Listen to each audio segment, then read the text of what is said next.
Part 1.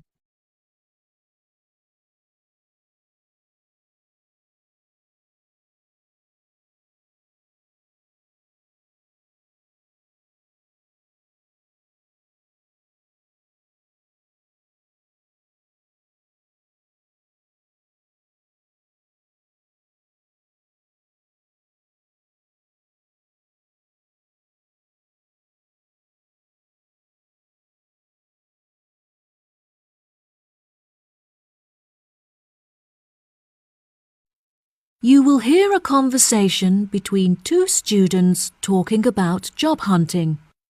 First, you have some time to look at questions 1 to 5.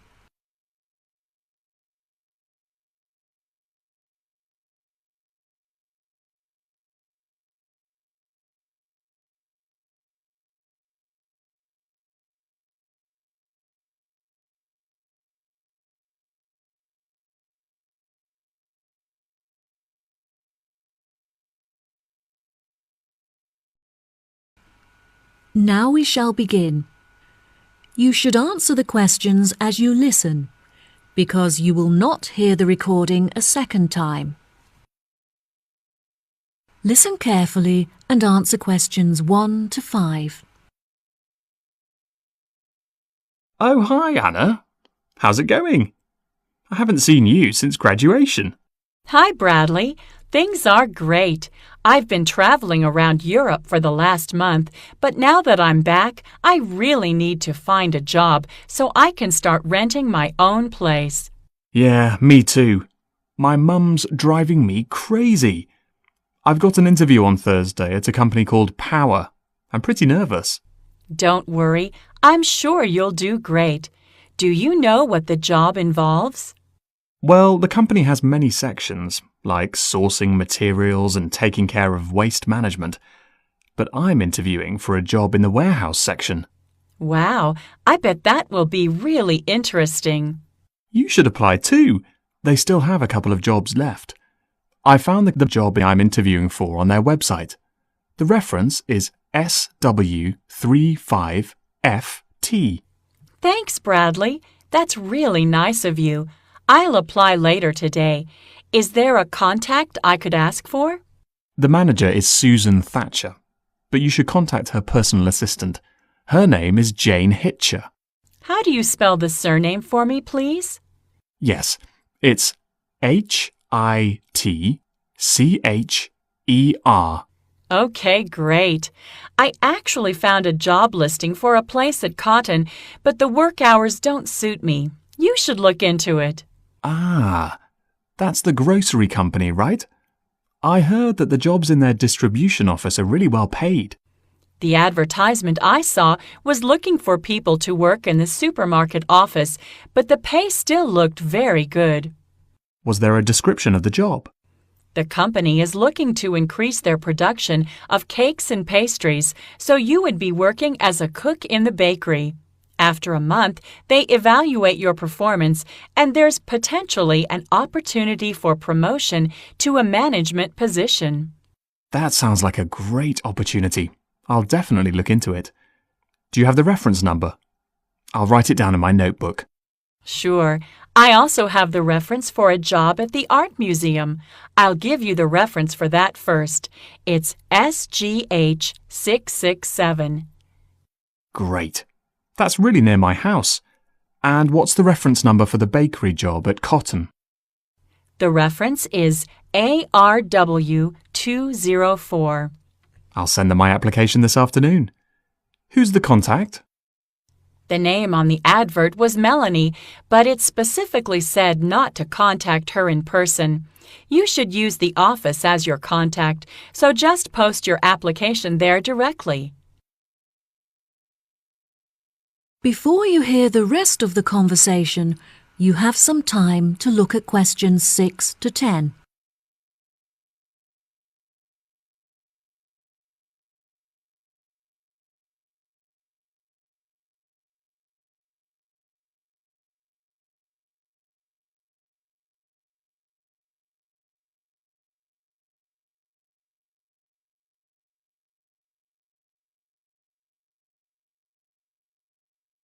Now listen and answer questions 6 to 10.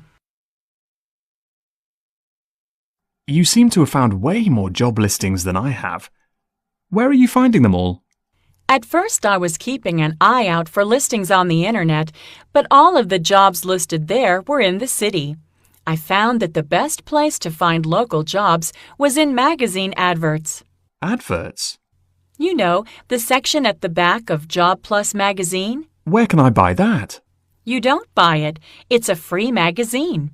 Just go to your nearest corner shop and buy the newspaper. The magazine comes with it. Oh, I never realised. My mum buys the newspaper every week, so there's probably a copy lying around at home somewhere. I'll have a look for it when I get back. All this job hunting is so stressful and time-consuming. I can't wait until it's over either. I'm so tempted just to pay someone to do all this for me. What do you mean? I could go to a recruitment seminar or to an agency. The agency sounds like a great idea. They charge a fee before taking you on as a client, though, plus only large corporations hire new employees through an agency. Well, I think it would be exciting. If you decide to go to an agency, make sure you take your student card with you. Your student status is valid for another month, and agencies often give students a 10% discount. Okay, great. I'll remember that. All of the placements I've applied to require a referee. I've never had a job before, so I don't know who to ask. Who did you use? I had a summer job working as a waitress, so I asked my old boss. I got on with him really well, so I trusted him to give me a good reference. If you haven't had a job before, you should ask one of your tutors. That's a really good idea. I used to really enjoy my history classes with Mr. Fredericks. Perhaps I'll ask him. I miss being a student. I don't feel mature enough to be earning money and finding a place of my own. Yeah, university was great. Have you heard about their summer program? I'm thinking of applying for the art course. That sounds like fun. Do you have to pay? No, the tutors are running it as a research project. You just need to fill out a feedback form at the end. Great. Well, I'll see you there. Good luck with your job hunting. Thanks. Good luck to you too. See you soon. Bye. That is the end of part 1. You now have half a minute to check your answers.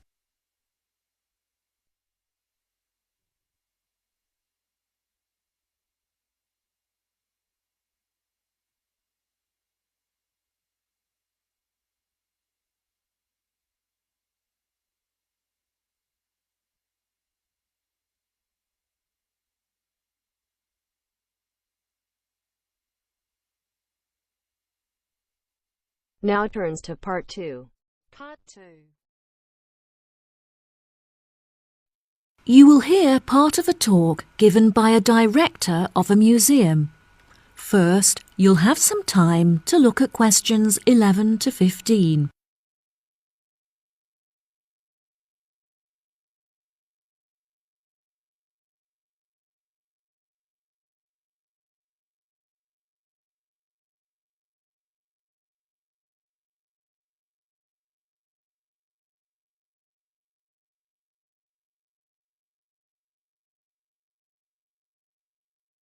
Listen carefully and answer questions 11 to 15. Good morning, ladies and gentlemen. Silence, please. We are now ready to start the meeting. I have called this meeting to discuss City Museum matters, as there have been a number of changes made, and I want to ensure that you are all fully informed. There will be time for questions at the end, so please don't interrupt until I'm finished. Now that the formalities are out of the way, let's begin. Firstly, some rumours have been brought to my attention that our regular receptionist, Jane, has been fired for her inexperience. This is untrue, and I want to set the record straight. Jane has had to take sick leave because she is ill. David is temporarily taking Jane's place at reception. He is also continuing his work as a security guard, so please be considerate, as he is quite busy. Second on the agenda is the matter of the new Egyptian display at the museum. A very generous benefactor, who wishes to remain anonymous, has donated a large collection of Egyptian tombs and mummies to improve our display. As we have a surplus of staff, I see no need to hire extra employees to monitor this new display, which means that you will have the exciting opportunity of taking on this responsibility. Any volunteers can put their names forward after the meeting. Thanks to a number of generous donations last year, the museum is certainly not suffering from a lack of money. I do, however, feel that we are short of publicity, so I'm hiring a new public relations team, which will hopefully be able to attract more new visitors to come and view our magnificent displays. I now have a serious matter to address. As you are all aware, a priceless statue was stolen from the museum last week during our annual open night. The police questioned everyone at the scene, and they've provided us with a report on how the thieves were able to get past our security precautions. All of the items in our displays are listed in our brochure and on our website, which is a very valuable resource for the public. The security guards at this site are very well trained, but the online information meant that the thieves were able to steal the statue because they knew what they were looking for. We have also looked at our security system to see if it can be upgraded.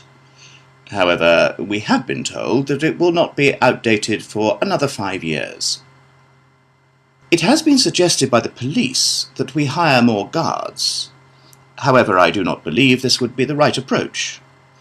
We would run the danger of having too much security, which would intimidate visitors and cause them to feel unsafe.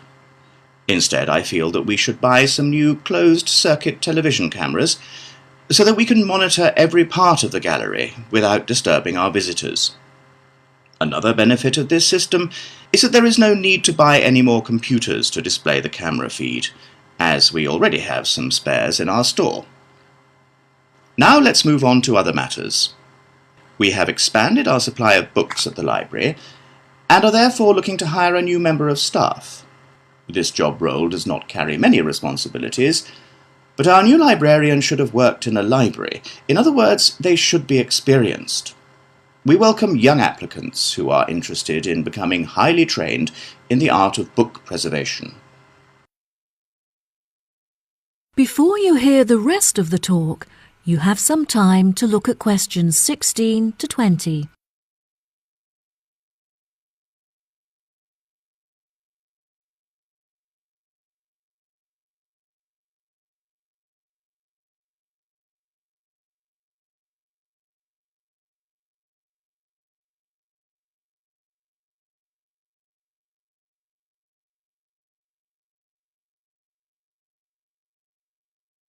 Now listen and answer questions 16 to 20.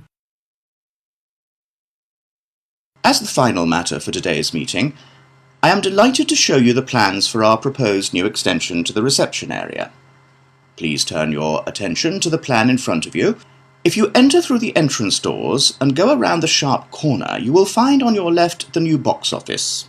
From this position, the box office manager can both sell tickets and ensure that no visitors are able to enter the museum without paying. From here, if you walk towards the door on the far left wall, you will come across our new children's room, where visitors can leave their children to play whilst they explore our displays. Directly to the right of the children's room is where we originally intended to locate the cafe, but we felt that it would be better placed in the bottom right corner of the plan, where we can create a more intimate atmosphere. Due to generous donations, we now have the available funds to build a fantastic new multimedia room, where visitors will have access to computers, cameras, and TVs. This exciting new space will be in the top right corner, where it is safely away from the entrance doors. Finally, the showroom will be built in the top left corner, directly opposite the new multimedia room. I hope that you are all as excited about this new space as I am. And now that I am finished, I would be happy to answer any questions. That is the end of part 2. You now have half a minute to check your answers.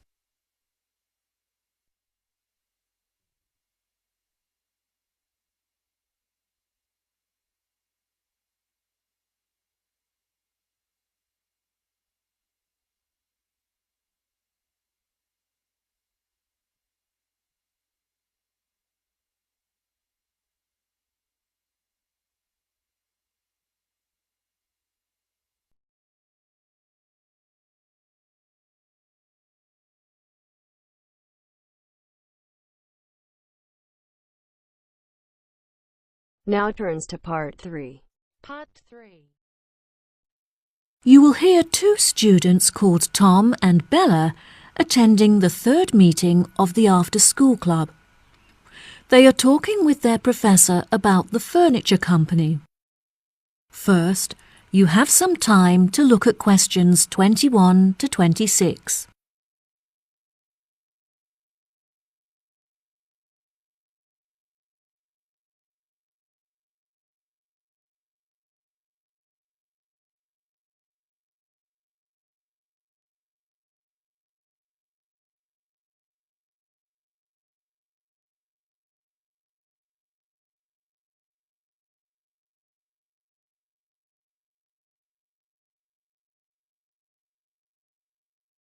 Now, listen carefully and answer questions 21 to 26.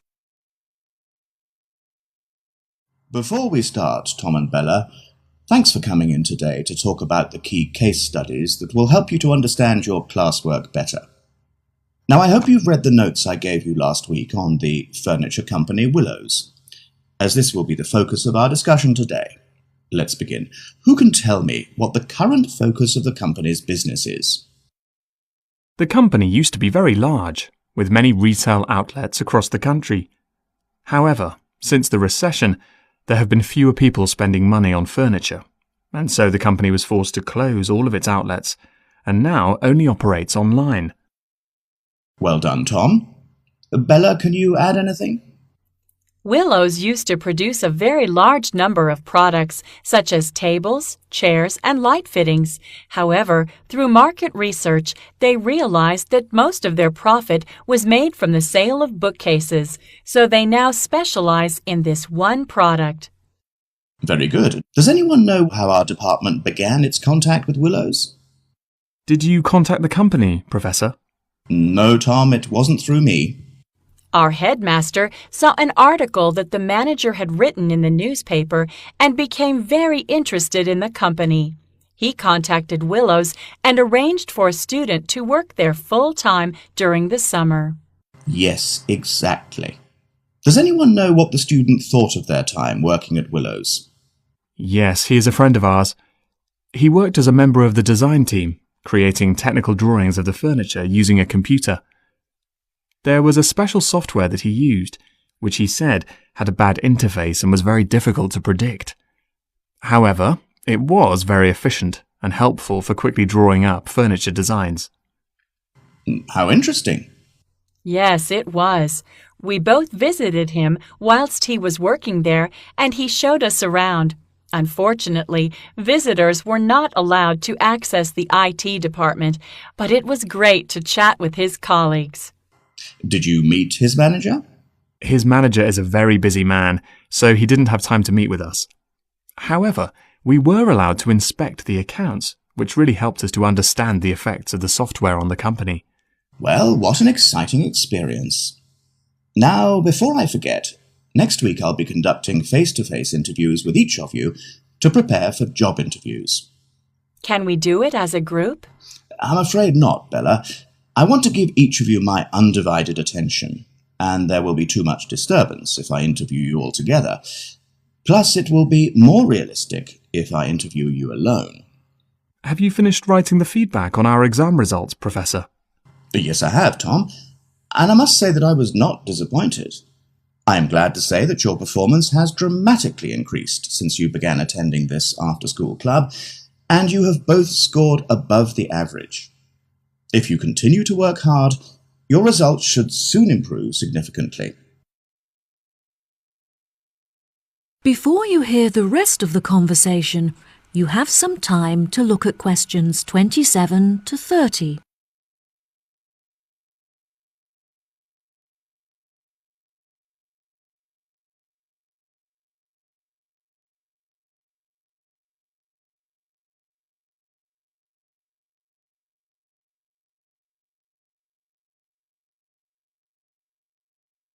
Now, listen and answer questions 27 to 30. Now, back to our discussion about Willows. Can anyone tell me what business decisions might benefit the company? A new system would definitely benefit Willows. Their system is very outdated. I don't think it would help them to gain more profit. However, the system is capable of doing the work of hundreds of people. This would, therefore, significantly lower labor costs. I agree. Unfortunately, unless they also replace the machinery in their workshop, the new system won't reduce the production time. That is a shame. If they can't reduce their production time, they won't be able to increase sales. The answer is to hire more staff in order to increase the efficiency of the production line. Yes, you have both made interesting points. Now for one final question before we finish this week's session. How will new clients be affected by the new system? Unfortunately, the new system does not allow clients to connect to the Willows system from home, so they are unable to access their work online. This also means that the system presents no opportunity to attract more contacts, since clients are unable to view it from their homes. Yes, that's true. However, it could definitely benefit clients who visit the showroom. The system is very interactive and allows clients to easily browse the furniture catalog, which will save them a lot of time. It's a shame that staff are still needed to guide clients through the online system, as it means that no savings can be made in labour costs. I think the major benefit of the new system is that it enables staff to design the furniture in front of the client, which allows them to get a lot more involved in the design. Bravo! You've both contributed fantastic points to our conversation. That concludes our session for today. I'll see you next week.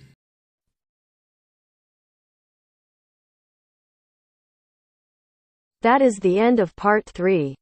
You now have half a minute to check your answers.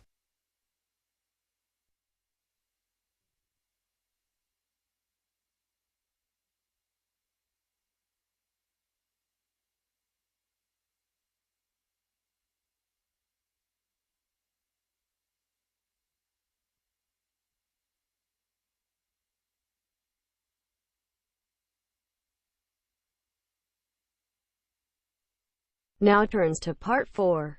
Part 4.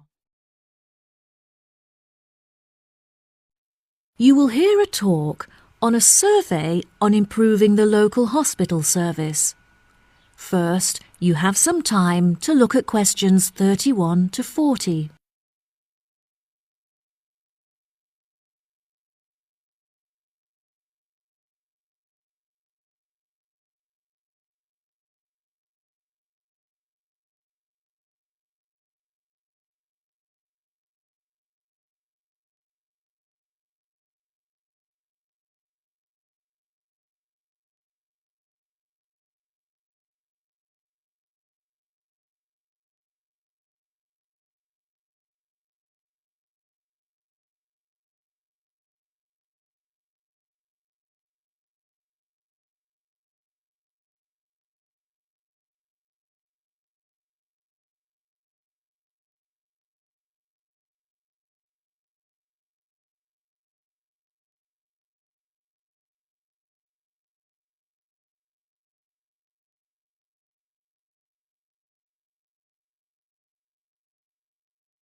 Now, listen carefully and answer questions 31 to 40.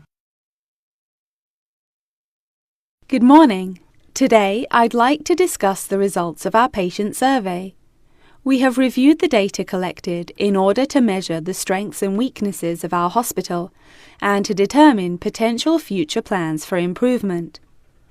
The first question on the survey attempted to determine the main reason that patients choose to come to our hospital for treatment rather than others in the vicinity. The data showed that even though our hospital is not as centrally located as others, we offer a very good transportation service that enables patients to travel here by bus or train free of charge. Despite there being other hospitals that are larger with more facilities than ours, we still have higher patient numbers. The second question on the survey asked what quality patients hoped for most when visiting the hospital. There were 5 choice options, including short waiting times and friendly service from nurses.